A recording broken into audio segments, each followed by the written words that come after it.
In this tutorial, I'll show you how to add a drop-down column in Smartsheet so you can create consistent data entry, reduce errors, and make your sheets much easier to manage.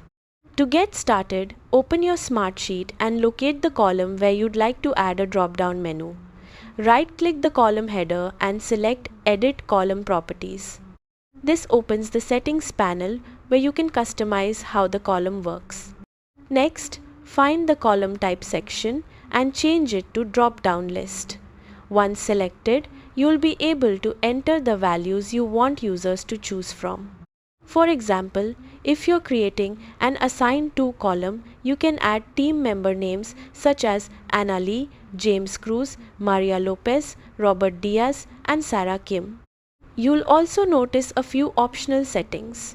If tasks can be assigned to multiple people, enable Allow multiple values per cell.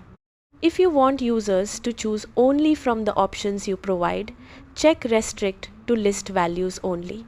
This helps keep your data clean and consistent.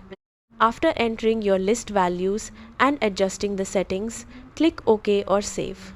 Your column will now display a drop-down menu in every row, allowing users to select options with just a few clicks instead of typing them manually. And that's how you add a drop-down column in Smartsheet. Thanks for watching.